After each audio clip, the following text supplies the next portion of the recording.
Hey, I'm Angus Kirby from Brisbane, Australia, and today I'm flying with the Royal Flying Doctor Service and above the clouds to a field day, which is to help bring aid and medical education and health education to remote communities in Outback, Australia.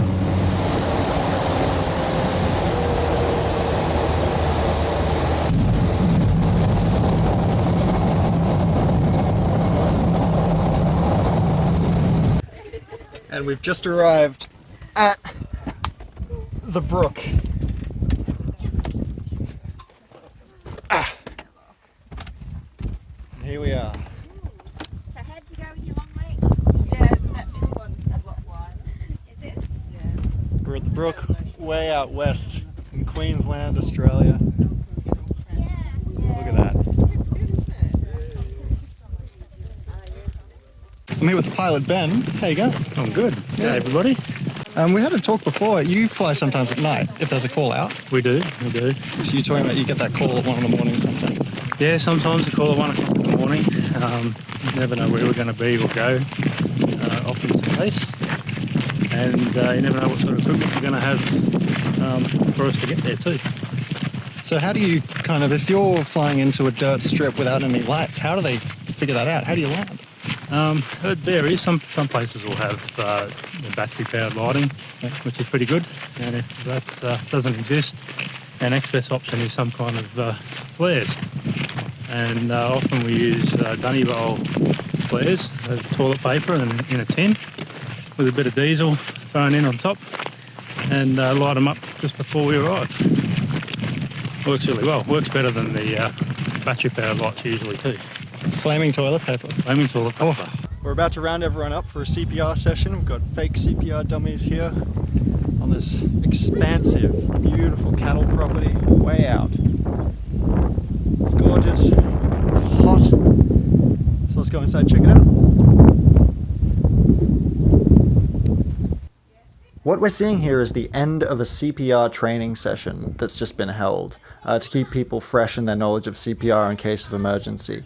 Because a big part of these field days is offering general medical information to people who have no real access to it otherwise. Because these are people who live in incredibly remote places in Australia where there are no hospitals, no local doctors. This is their only source of professional medical information that they can get. So some people have driven hours to be here today to listen to the doctors speak so that they can perform these kinds of simple procedures and potentially save the life of a family member, because if someone gets hurt on the farm and you need to do CPR, it's gonna be one of the family, it's gonna be someone who's right there, and it's information sessions like this that help them keep those skills sharp and stay up to date on their knowledge. Did you want to introduce yourself? I'm Preeti. Yeah. I'm one of the doctors working with the Royal Flying Doctor Service at Cairns. I've been with them for about 12 months now. You can just talk to me, it's okay. You can just look at me. Cool. I'll take my hat off. No worries. Very different from anything I've ever done before. Yeah. What makes it special is it's a unique kind of service. It's very Yeah. different from the planned sort of environments that you get in hospitals or clinics. 17-year-old who fell off his horse and got kicked in the head by the horse. Oh, wow. Very remote area, and he was actually in the middle of a paddock far from where the phone call was made from. Yep. So that involved a lot of planning, because we had to first get to the airstrip, which was half an hour away from where the patient was, and it took a lot of planning in terms of getting youths to pick us up. And because he was quite unwell, I ended up actually going on one of those tiny mustering helicopters, which is something I've never done before. So which can only take 2 people. So I actually went with one of the station hands on the mustering helicopter ahead of the rest of the team and could kind of stabilize him. And then getting him back on the back of a ute, back half an hour into the aircraft was quite different from what I usually do. And he had a really good outcome, so that's really good. He made it. He was okay. Yes. Oh, well, that's good. Yeah. And that's the difference, though. That the fact that you're on that helicopter makes the difference between that guy making it home and not making it home, right? Yeah, and that's exactly. that's. You've just got to improvise on the run. Oh, wow. There've been instances where we've actually picked someone up. We've dismantled a door from a shed. Yeah. To put the patient on it so we could carry him to another area. So you just make it up as you go along. So we're going to go check out some of the cattle in this place and have a look around the property. Let's go.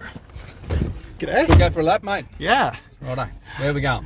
We're going out to have a look at some cattle, aren't we? Check out the Yep. property. Yeah, we'll go and... Do you want to introduce yourself? Who are you? My name's Darcy O'Brien, Yeah. from the Brook Station, which you're here visiting with the Flying Doctor, obviously. That's right. And I've lived here for 30 odd years on the Brook. And we got a young family of three children aged from 12 back to 6 that are homeschooled here. And we run a beef cattle operation, running around 8,000 head of cattle, which keeps us fairly busy. Awesome. Oh, let's kick off. Righto, we'll go. Let's go. Yeah, let's go.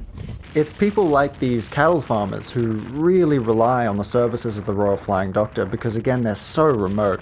It's hundreds of kilometres from the nearest town or city, and there are no hospitals here, there are no local doctors. So all of their medicine is being flown in, and all of the aid that they can get comes from the Royal Flying Doctor service. And that's that.